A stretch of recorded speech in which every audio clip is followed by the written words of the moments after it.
ಕಾಡು ಸುತ್ತೋದು, ಕಾಡು ಹಣ್ಣು ತಿನ್ನೋದು ಅಂದ್ರೆ ಯಾರಿಗ್ ತಾನೇ ಇಷ್ಟ ಇಲ್ಲ. ಚಾರಣ ಅನ್ನೋದೇ ಹಾಗೆ, ಎಂಥವರನ್ನು ಸೂಜಿಗಲ್ಲಿನಂತೆ ಸೆಳೆದು ಬಿಡುತ್ತೆ. ಹಾಗೆ ಇಲ್ಲೊಂದು ಪುಟಾಣಿಗಳ ಗ್ಯಾಂಗ್ ಕೋಟೆ ಬೆಟ್ಟಕ್ಕೆ ಚಾರಣ ಹೊರಟಿತ್ತು.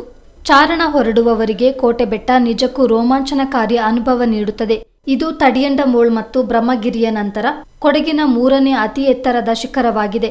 ಸೋಮವಾರಪೇಟೆ ತಾಲೂಕಿನ ಮಾದಾಪುರ ಗ್ರಾಮ ವ್ಯಾಪ್ತಿಗೆ ಒಳಪಡುವ ಈ ಬೆಟ್ಟದಲ್ಲಿ ಈಶ್ವರ ದೇವಾಲಯವೂ ಇದೆ. ಬೇಸಿಗೆ ರಜೆಯಲ್ಲಿದ್ದ ಪುಟಾಣಿ ಮಕ್ಕಳು ಈ ಬೆಟ್ಟವನ್ನೇರಿ ಪ್ರಕೃತಿಯ ಸೊಬಗನ್ನುಂಡು ಸಂಭ್ರಮಿಸಿದ್ರು. ಮಡಿಕೇರಿಯ ವಾಂಡರ್ ಸ್ಪೋರ್ಟ್ಸ್ ಕ್ಲಬ್ ವತಿಯಿಂದ ದಿವಂಗತ ಸಿ.ವಿ. ಶಂಕರಸ್ವಾಮಿ ಅವರ ಸ್ಮರಣಾರ್ಥ ಇಲ್ಲಿನ ಜನರಲ್ ತಿಮ್ಮಯ್ಯ ಜಿಲ್ಲಾ ಕ್ರೀಡಾಂಗಣದಲ್ಲಿ ಏರ್ಪಡಿಸಲಾಗಿರುವ ಉಚಿತ ಬೇಸಿಗೆ ಶಿಬಿರದ ಅಂಗವಾಗಿ ಕೋಟೆ ಬೆಟ್ಟಕ್ಕೆ ಚಾರಣ ಏರ್ಪಡಿಸಲಾಗಿತ್ತು. ಪುಟಾಣಿಗಳಿಂದ ಹಿಡಿದು ಮಕ್ಕಳು, ಪೋಷಕರು ಸೇರಿದಂತೆ 130ಕ್ಕೂ ಅಧಿಕ ಮಂದಿ ಈ ಚಾರಣದಲ್ಲಿ ಪಾಲ್ಗೊಂಡಿದ್ದರು. ಬೆಳ್ಳಂಬೆಳಗ್ಗೆ ಬೇಗ ಎದ್ದ ಮಕ್ಕಳು ಶಿಸ್ತಿನ ಸಿಪಾಯಿಗಳಂತೆ ಹೆಗಲ ಮೇಲೆ ಬ್ಯಾಗ್ ಏರಿಸಿಕೊಂಡು ಬೆಟ್ಟ ಏರಲು ಆರಂಭಿಸಿದ್ದರು. ಹಿರಿಯರು ಮಾತ್ರ ಏದುಸಿರು ಬಿಡುತ್ತಿದ್ರೆ ಮಕ್ಕಳು ಅದ್ಯಾವುದನ್ನು ಲೆಕ್ಕಿಸದೆ ಕಾಡಿನೊಳಗೆ ಬೆಟ್ಟ ಏರುತ್ತಲೇ ಇದ್ದರು. ತಾನು ಮೊದಲು ಬೆಟ್ಟದ ತುದಿ ತಲುಪಬೇಕೆಂಬ ಹಂಬಲದಲ್ಲಿ ನಡೆಯುತ್ತಿದ್ದ ಮಕ್ಕಳಿಗೆ ಬಿಸಿಲಿನ ಪರಿವೇ ಇರಲಿಲ್ಲ. ಈ ನಡುವೆ ಕಾಡಿನಲ್ಲಿ ದೊರಕುವ ಗೊಟ್ಟೆ ಹಣ್ಣು, ಈಚಲು ಹಣ್ಣು, ಜರ್ಗುಳಿ, ಚೂರಿ ಹಣ್ಣು ಮುಂತಾದ ಹಣ್ಣುಗಳ ಸವಿಯನ್ನುಂಡರು. ವಿವಿಧ ಗಿಡ ಮರಗಳ ಪರಿಚಯ ಮಾಡಿಕೊಂಡರು. ಶಿಬಿರದ ಮೇಲುಸ್ತುವಾರಿ ವಹಿಸಿಕೊಂಡಿದ್ದ ತರಬೇತುದಾರರು ಮಕ್ಕಳಿಗೆ ಮಾಹಿತಿ ನೀಡಿದ್ರು. ಅಂತೂ ಕೋಟೆ ಬೆಟ್ಟದ ತುತ್ತ ತುದಿ ತಲುಪಿದ ಮಕ್ಕಳ ಸಂಭ್ರಮಕ್ಕೆ ಪಾರವೇ ಇರಲಿಲ್ಲ.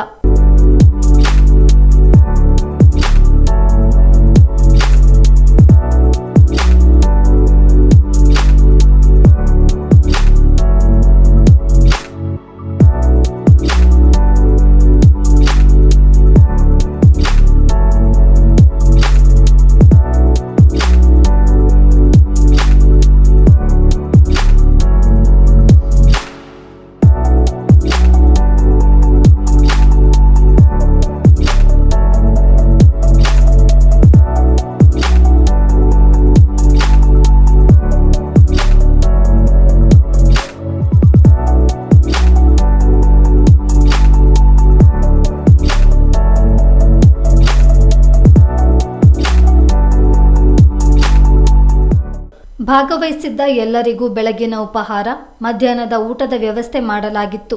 ಶಿಬಿರದ ಸಂಚಾಲಕ ಬಾಬು ಸೋಮಯ್ಯ, ತರಬೇತುದಾರರಾದ ಎಸ್.ಟಿ. ವೆಂಕಟೇಶ್, ಶ್ಯಾಮ್ ಪೂಣಚ್ಚ, ಕುಡೆಕಲ್ ಸಂತೋಷ್, ಲೋಕೇಶ್ ನಾಯ್ಡು, ಹರೇಂದ್ರ ಅವರುಗಳ ಮಾರ್ಗದರ್ಶನದಲ್ಲಿ ಮಕ್ಕಳು ಚಾರಣದಲ್ಲಿ ಪಾಲ್ಗೊಂಡಿದ್ರು.